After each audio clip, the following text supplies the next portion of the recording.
You're listening to the Productive Therapist Podcast, the world's greatest and most brilliant resource for busy therapists who'd rather be laying on a beach in Hawaii.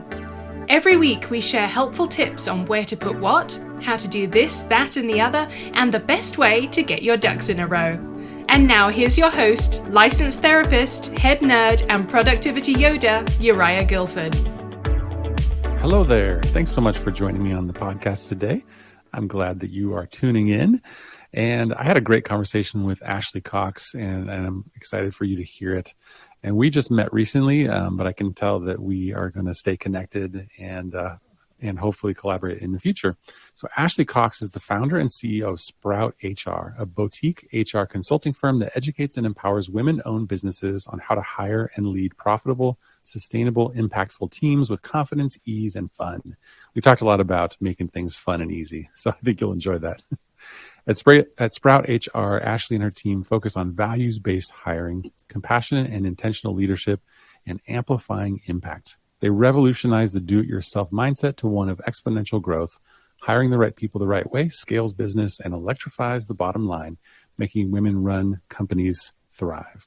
She's a certified HR professional with over 16 years of experience, and she's worked with businesses nationwide from local brick and mortars to online agencies and even multi-million-dollar national and international companies. Very cool. She was a top recruiter and leadership expert for J.Crew and Kroger, where she hired and developed everyone from the newest hourly employees to C-suite level executives. So there's a ton of great tips in this conversation I had with Ashley on improving the onboarding process, and I hope you love it. Ashley, welcome to the podcast. Thanks for taking the time. Thanks so much for having me here, Uriah. I'm so excited to be here today. That's great. I think one of the best things about having a podcast, honestly, is being able to be connected to and meet interesting, fun people like yourself. So I love it. It's great. Same. I know whenever I come across folks that I'm like, wait, who is this? I want to know more about this person. So I'm excited to have encountered you and Productive Therapist and, been listening to your podcast and just enjoying the episodes and the message that you're sharing with group therapy practice owners. Thank you so much. So we were talking before we hit record that even though we do different things, our interests and our mission really kind of overlaps in terms of helping business owners thrive and build a team and delegate effectively to that team. So that's so cool that we both sort of are on the same kind of mission in a sense, right? Yes, absolutely. And I think, there's not a lot of resources out there for folks that really focus on the depth and the breadth at which we both go in our work. And I think that that's such a key part of growing a successful, sustainable, profitable practice that just cannot be ignored, right? So true. In almost every single call that I have with my coaching clients and also with the group practices and the therapists that we support, I think the most difficult thing always comes back to people, hiring, managing people. I think that's been my experience. Everybody wants to learn about marketing and about, all kinds of different aspects of growing a private practice. But the hardest part seems to be dealing with people. Is that your experience too? 100%. And, I have a saying that anywhere there's more than one person working together, there's always going to be challenges. It's funny. I listened to a couple of podcasts recently that were interviews with solopreneurs, people who have a business that is basically just them. And in one case, this person was making about, I think, $1.75 million a year with a few freelancers, right? And I found myself thinking like, oh, that sounds nice. But I still love having a team. I wouldn't trade my team for anything. Yeah, I think there's pros and cons to both. And, Absolutely. You have to know yourself really well and what your desires are and what your goals are. And, a lot of the people that we enjoy working with are ones who want to have that team. They want to build the kind of culture that maybe they never experienced working for someone else, or the kind of culture that they say, hey, we can do better.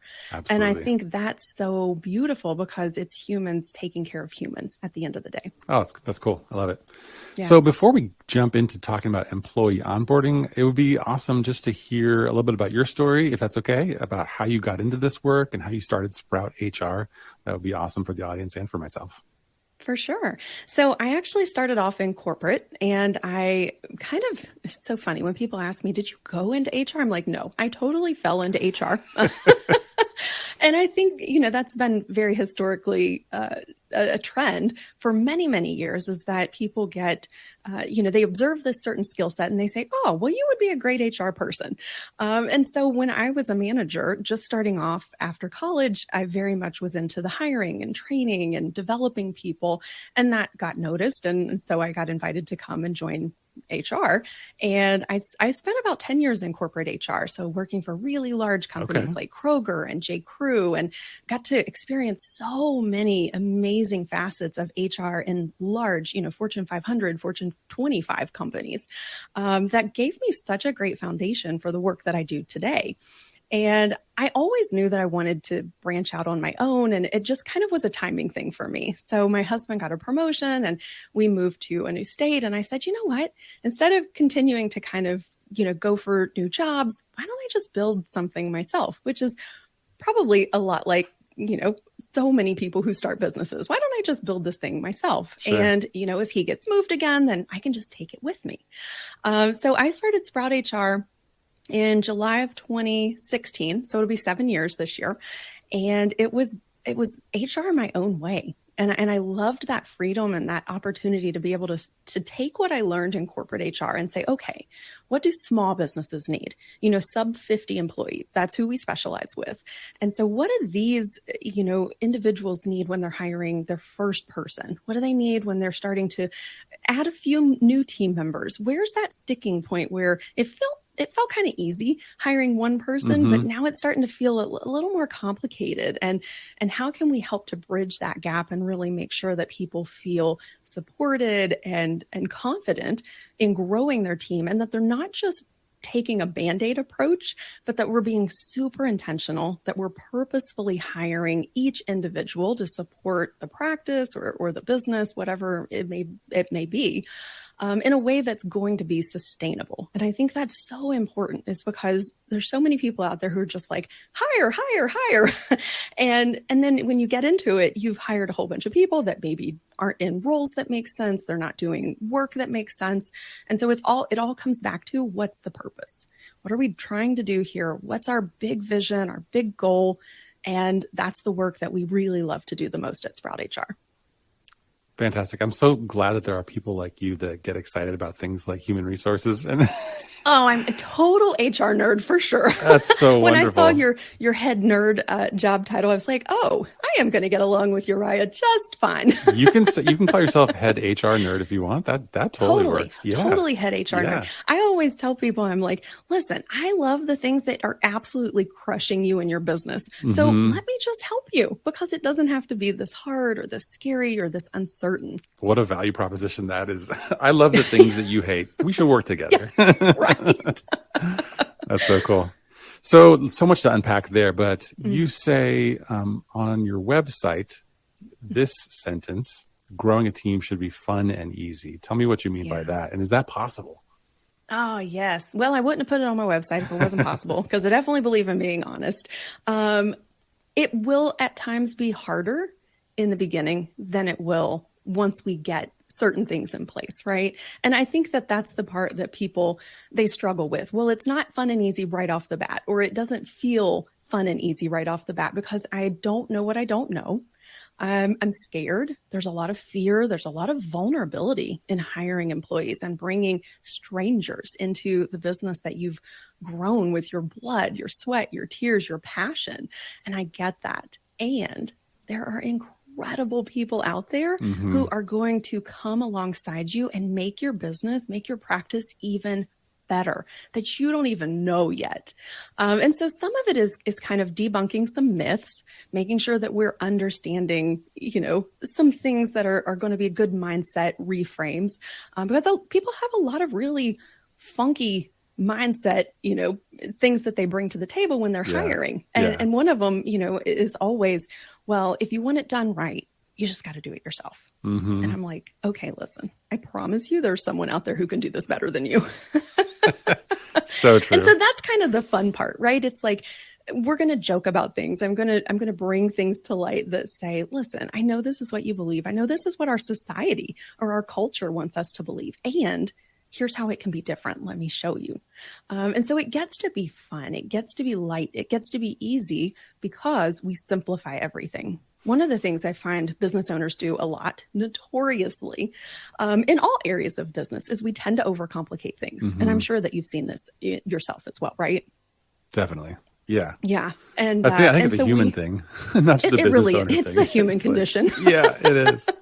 And it's just about, let's strip away all the unnecessary stuff that we're trying to fill the process with and make sure that we're focusing on the things that are going to get us the results, right? Get us the information we need, make sure that we are not spending excess amounts of time on things that we don't need to be worrying about or thinking about or doing. And so as we're building that process, it gets to be fun. It gets to be easy. Yeah. I think my favorite part about hiring is the excitement that I feel when I find the right person, an amazing person who I have a sense and I know is smarter than me in some ways and better at certain things than I am and is going to elevate the team and help us reach our goals. And also, I just like finding people that are fun to work with too, you know? For sure. Speaking about that fun part. And I think that's why that phrase on your website stuck out to me, because literally you can't see this, but on my wall behind my computer, I have 2 Post-it notes. One says, make it fun. And one says, let it be easy. So oh my gosh. I'm all about that. I love it. Yes. I love it. Well, and that's the thing, you know, we a lot of times go into the hiring process like it's something that's been foisted upon us.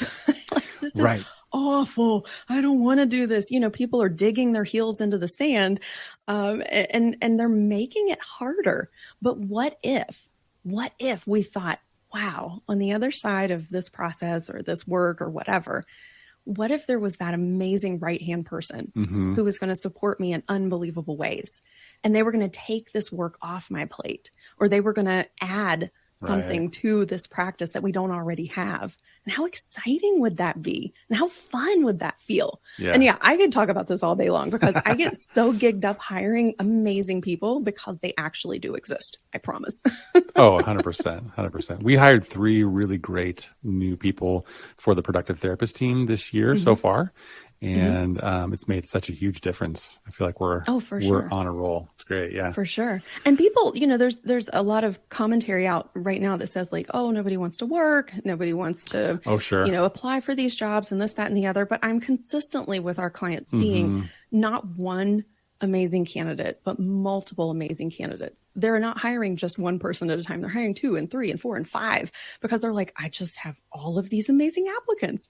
And I'm like, that's what happens. Yeah, it is. It's a very good problem. And that's what happens when we put a lot of intentionality behind it. We don't just copy and paste some job description that we see online and say, oh, okay, well, that must be it. Right? Like that's where I know our conversation is onboarding today. That's where onboarding begins. It begins by making sure you've got the right person on your team in the right role, doing the right tasks. Absolutely. And that's a whole nother topic that's really, really important. But let's say the people listening to this, you've found the right person and you're ready to hire them.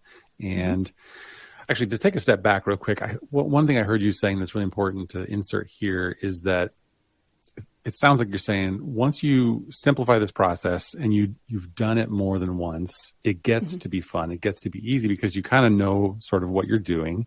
And that extends to post-hiring, which we call onboarding. And so I'm actually curious, I'm sure you've heard a lot of stories, and I'm wondering what are some of the common mistakes that small business owners make when they're onboarding new people? So they're excited, they found the right person, they're ready for day one, or, you know, the prep for day one. And what are some of the things that they do that just kind of make it more challenging or just less fun? Yeah. Well, this is the make it or break it moment, right? This is where all the hard work and time and energy and money that you've invested in the hiring process really starts to come to fruition. And I think a lot of times, something that people don't realize is that 1 in 4 new hires quit within their first 90 days.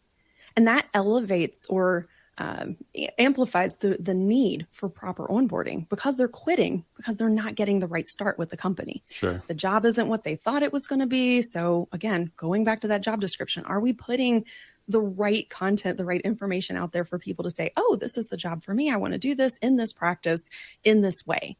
Because it's not just about the tasks, but it's the culture around that. It's what are we creating and inviting people to be a part of? And we have to start there. So I think the biggest mistake is that we're not telling people the right job first. And then once we're in the onboarding process, there's a few things that I see come up very frequently. First would be kind of taking a wing it approach or a fly by the seat of my pants. Sure. So I'm so excited. I have this new therapist. They're joining my practice and I didn't plan anything. I just figured we'd chit chat on day one and just kind of take it from there. And that is the worst thing that you can do probably, because everybody wants to feel like that their employer took the time and put the effort in to make sure that they got off on the right foot so that they could be the very best team member that they can. And they can't be the best that they can be unless we are prepared as employers to welcome them with a lot of intention. So, and more than just the wing it approach. I like that. Yes, yeah. We need a plan. And you don't have to know everything. You don't have to have everything planned out, but at least have an idea of, this is our general agenda for today, for this week. I'm going to start passing these things off to you. I usually tell people, plan it out in those first 90-day chunks. What's the most important thing to know in the first 30 days, in the second 30 days, and in the third 30 days? And that'll give you some structure that you can actually follow and say, okay, they don't have to know this right away, but they definitely need to know it when they've been here at least 60 days.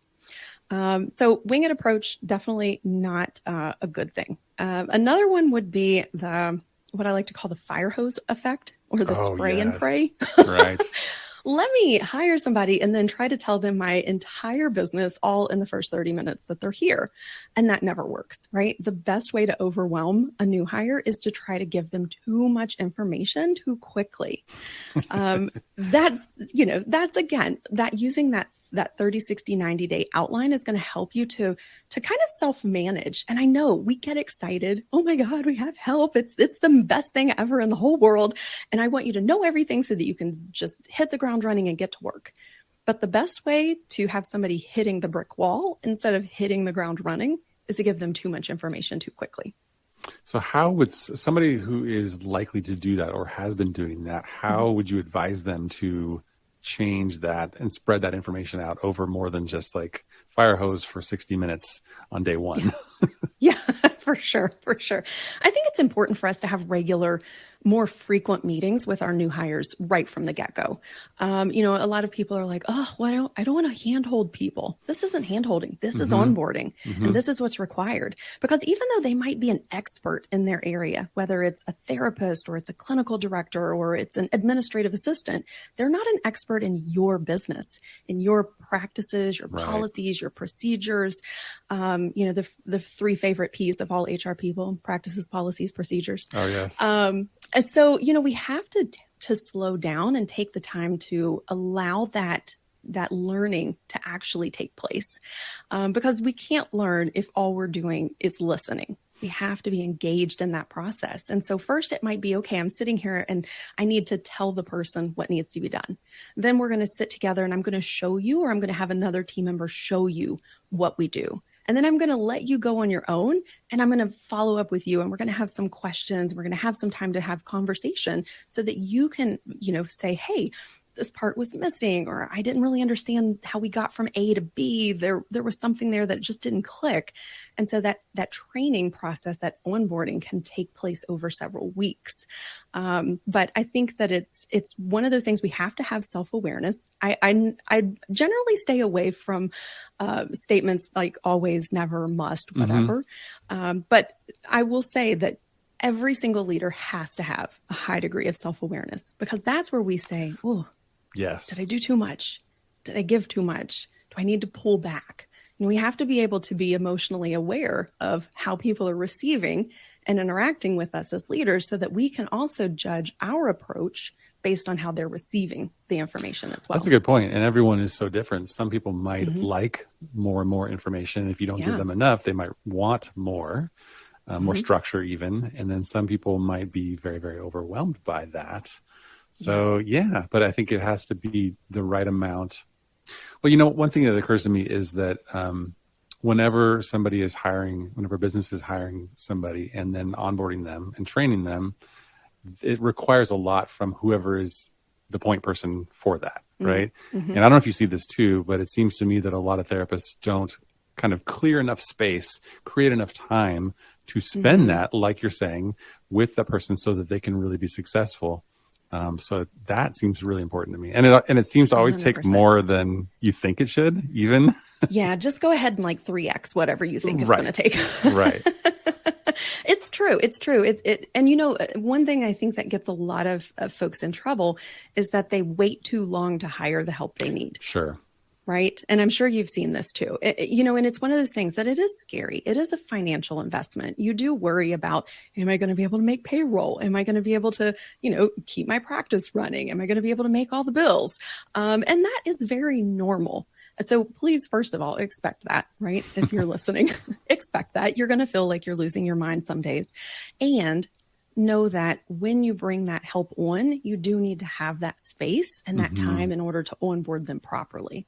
And I think that the more time you can spend with someone on the front end, the less challenges, the less frustration, the less problems, the less turnover, AKA people leaving, is going to happen on the back end. So back to that statistic, 1 in 4 people leave in the first 90 days. The first 90 days are the most crucial. Absolutely. So it sounds like you're saying that one of the biggest benefits of doing onboarding well is employee retention, or that's 100%. At least one of them. Yeah. Yes, okay. Absolutely. Employee retention is so huge. And even thinking about, okay, so 1 in 4 people leave, whatever, big deal, I'll hire somebody else.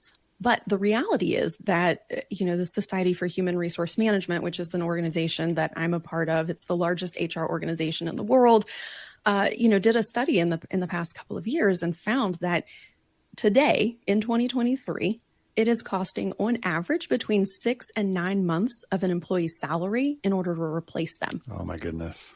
That's huge. Mm-hmm. That's huge. And we don't have that kind of money as small businesses to just go around and waste. Fortune 500 companies have billions of dollars. Sure, they've got a little bit more of a playing room there, but they're also not trying to throw a bunch of money away. True. Because they're losing employees, right? And when so you're we have zero to to 50, like you can't afford to lose people because of your own processes not being good enough. And it's 100% something that can be remedied. Right. Right. So here's where we talk about like, oh, this is out of my control. This is out of my control. Inflation in the country is out of my control. Okay, great. And we can control that by doing proper onboarding to keep our people so that we're not spending money unnecessarily. You save time. Think about how long it takes you to go through the hiring process. Oh my goodness. And if you're already, running kind of full steam ahead and you probably should have hired somebody a little sooner and now you're losing somebody, that time just compounds. And now you're working 14 days a week, right? So money, time, resources, losing momentum. I think that's another thing that people don't really think about when we talk about turnover or losing our team members is we've built momentum to a certain extent. And now what do we do with it? Where do we send it? Do you have to send out more referrals than you really want to be sending out? Because that's money leaving your practice. So I think we talk about momentum a lot is really important. Yeah. And when with a group practice, so many benefits. Hiring therapists, it might be easier in other industries, but when we hire a therapist and give them clients, and let's say we fill them to the maximum of their caseload, that is not easy. If that person leaves, it is, 6 to 9 months sounds accurate, and maybe even longer to get a new therapist and to fill them to the same capacity. So yeah, I've done that many times. I've had a group practice for almost 8 years now and productive therapist for just a little over 5. And definitely, I think employee retention has been one of the most challenging things. Yeah. I work really hard on it because I want people to love being here. And I notice that my businesses, both of them, have benefited incredibly from the people who've been there the longest. If you just for sure. take a look For at sure. what they've contributed, Mm-hmm. even from top line revenue to culture to all the other things, Mm-hmm. and like institutional knowledge and all of those kind of wonderful things. It's Yeah. And so it's kind of almost cutting your nose off to spite your face, right? Mm-hmm. When we say, well, it's fine, they can leave if they don't like it here. It's like, but don't you actually want your people to enjoy being here and also help you build something together? Because Absolutely. most people are leaving jobs because they aren't finding fulfillment. They're not feeling like they're able to contribute in meaningful ways. They're not doing work that feels valued and appreciated. And so when we can fill in the gaps using the onboarding process, using culture, using, team development, all the things, all the tools that we have at our disposal, that's when people are like, I love working here because I feel seen, valued, respected. I feel part of something bigger. And, that's become even more prevalent in the last few years since, the pandemic and all the things that kind of came with that, is that people realized, oh, I don't have to work at a soul draining job, Right. and there are better options out there, and I'm going to go look for those. And we have the Mm-hmm. opportunity to scoop them up and say, you know what, you come here because we're going to make sure you feel appreciated. Tell me if you agree with this. I think there's no better recruiter than a happy employee. Oh my gosh, 100%. Mm-hmm. Referrals are some of the best recruits that you will ever have. Because also, if you're working, especially on a small team, if you've got 5 or 10 or 25 people, those people don't want to work with people that aren't pulling their weight. Definitely. Right? And they don't want to work with people that are crabby to be around or who aren't team players or, aren't at the same level or better than they are. So your best employees are definitely going to come from referrals and personal relationships. And not a lot of people love their job. Like you hear definitely more, you hear about more people who are unhappy at work than people who are like, my job, my manager, amazing. And let me tell you a story about that. Yes. That's and unusual. When they're upset, they tell 50 times more people than when they're happy, right? Oh yes, most definitely. That is true. So I have to ask you a question as we're talking about onboarding, and I am the head nerd here. So I'm always curious about technology and tools and various different things that can be used for different aspects of the business. Is there anything that you recommend in terms of tools or systems for that matter that make the onboarding more efficient and easy? Yeah. Honestly, I'm kind of an old school gal when it comes to tools and technology. I think the more that we can keep things simplified, the better it is for everyone. I think that having a good project management tool is really helpful because that helps everybody have one hub where things can be shared, projects can be expounded upon, tasks can be delegated. Here at SproutHR, we personally use Asana and love it. We have clients that also use Monday.com. They use, I'm trying to think of some of the other ones, Airtable.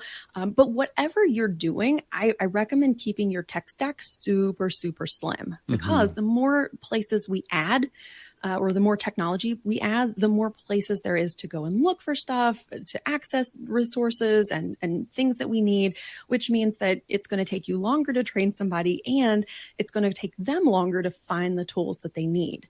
I know a lot of our group practice owners use Simple Practice, they use Intake Queue, they use, some of these tools that are specific to group practice owners. So I definitely say, choose one system and try to stick with it. We do have a couple of other tools that we use. All of our documentation is created in Google. So Sheets, Docs, Slides, everything that Google has to offer. So it's nice to be able to say, I'm going to link this in Asana. I want you to go to this folder and do all of these training modules. So it creates a really streamlined, efficient process. And then our day-to-day chitter chatter happens over on Slack, where we're talking about things, we're brainstorming, we're, following up on stuff. But anything that happens in Slack that has an action item associated with it goes straight into Asana. So that way we're not losing that connection, that balls aren't being dropped, that things aren't falling through the cracks. But that's pretty much our tech stack. That's how we do training, onboarding. That's how we communicate with our team. That's how we delegate tasks.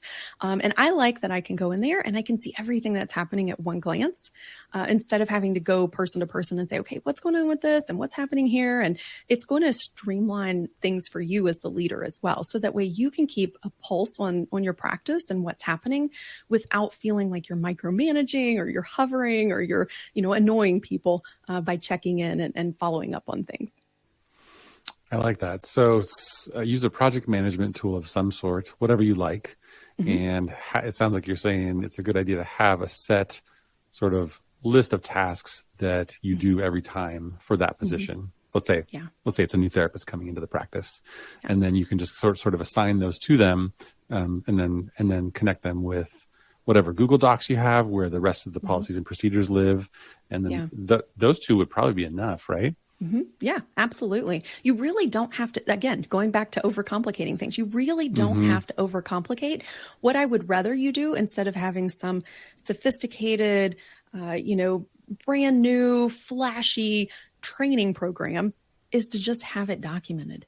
And that's where we get into trouble a lot, is that our processes aren't documented, our policies aren't documented, our procedures aren't documented. So when somebody needs something, you are sitting there side by side with them, having to go through every step, when we could create tools that allow them to be self-sufficient, allows them to be independent in their work much more quickly. And so then you become kind of, if you have a nuance or you have a question that's not answered within this container of resources and training tools, that now we're having higher level conversations. We're having more important conversations. We're building momentum instead of saying, well, you just have to rely on me 24/7 until you figure it all out. That's a much better pathway. Yeah, definitely. For sure. One of the best compliments, I can think of two, but one of the best compliments that I ever get is from new hires, specifically for productive therapists, where they get into the onboarding process and they say something along the lines of, "This is so organized. This is so easy to follow and understand." And I'm like, yes, we've done our job. And it took a lot of intention and a lot of building to get there. It doesn't just happen overnight either, right? Yeah. We recently just made a change that's been really good, actually, because we have a lot of training that we put the virtual assistants through so they can really be up to speed with working with mental health practices. There's a lot to do. And we had it broken down by weeks, the first 3 to 4 weeks, do these tasks in this week, et cetera, et cetera. And then we actually decided to break it down by day. So I think at least the first 7 days is very specific about what you do on day 1, 2, 3, et cetera. Nice. And that works nicely because it tells them, it gives them really clear parameters of what success looks like on day 1, day 2, and on. So that's been really good. Yeah. And that makes so much sense, because the thing is, if you don't know what game you're playing, you're not going to be able to win. If you don't know what the target looks like, you'll never be able to hit it.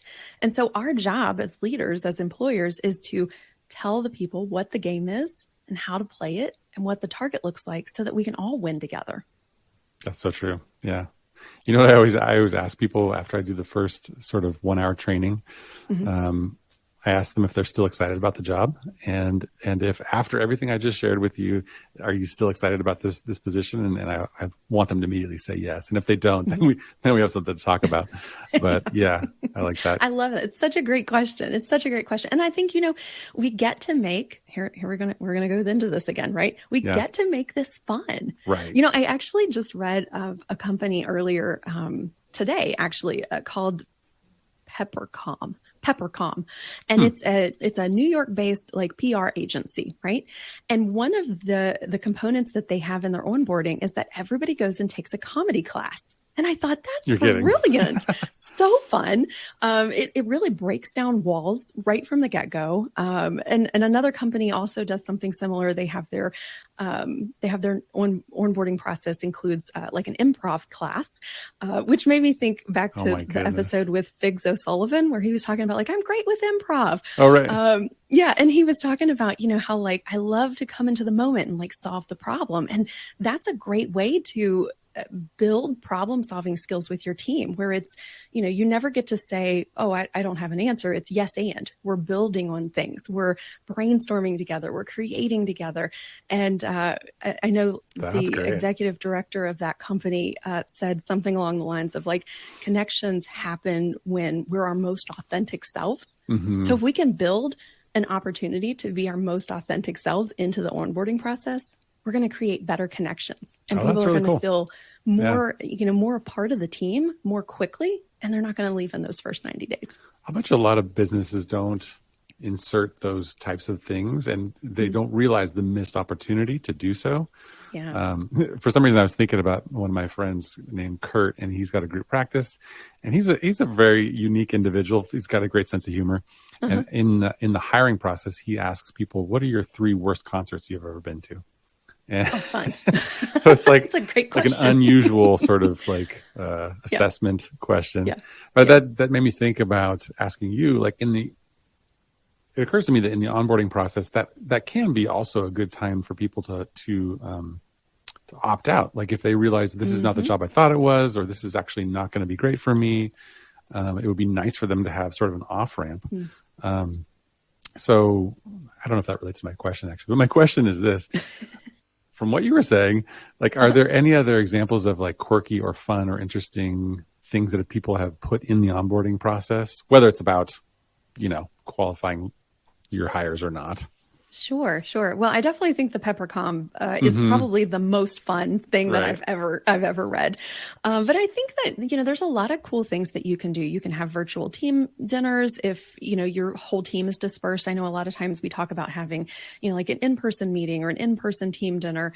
But you can also do that virtually, send out some Uber Eats gift cards to everybody on the team, invite everybody, let's have a meal together. Like, it's not business. We're talking casual. We're talking about our pets and our kids and our hobbies and the things that we love outside of work.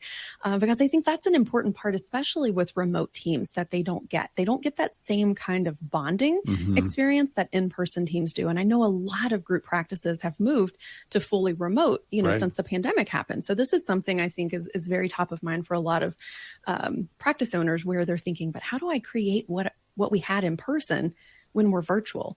And, it doesn't have to be cheesy team building things. We can do things that people actually will enjoy coming to. Even just starting meetings by asking folks, what was one thing you really love from onboarding this week? If you're onboarding multiple people, if you're in a team meeting and you're welcoming a new hire to the team, tell us something you learned in onboarding this week. We'd love to know what you're seeing from your seat, because one of my managers when I worked at J. Crew said, you've got the freshest eyes on the team right now. Right. And we want to know the good, the bad, and the ugly. And they would have me share every meeting, every week. What are you learning? What are you seeing? What do you think could be improved? What a cool way to make someone feel so welcomed and important in your organization. We want your feedback.